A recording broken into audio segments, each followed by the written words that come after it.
Today also marks 1 year since the first COVID-19 shots were administered to people here all across the country. Lots changed since then. New variants and new versions of those original vaccines. Through it all, vaccines have proven to reduce hospitalizations and save lives. WATE 801's Olivia Schuler spoke to two Huntsville doctors who this time of year found themselves becoming a part of history. We were in the midst of this awful pandemic. Dr. Sherry Squires and Dr. Jeff Walker, two of the first physicians to roll up their sleeves at Huntsville Hospital. I think a year ago we were all very excited about getting the vaccine and everyone was lined up to get it. Both of them vaccinated on December 16th.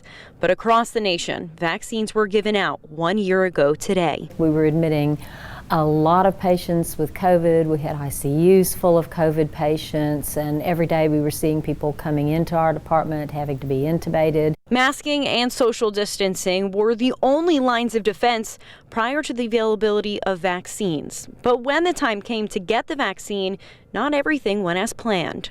A lot of people were resistant and hesitant to get the vaccine. Today, many are still hesitant. It's something Dr. Squires hopes will change. If more people would be vaccinated, it would help to fight this because there would be less active disease, less spread. According to Huntsville Hospital, 80% of those hospitalized in the system are unvaccinated. We're doing significantly less COVID, but we're still seeing patients. We're still having to put people on the ventilator. Dr. Squires says her concern is that too many people will now let their guard down. And even though the numbers aren't high, the numbers are still there. So today we all stay on guard, but we also remember how far we've come. And we had just been hoping for so long to get an effective vaccine that it was a real relief when it was finally available to us.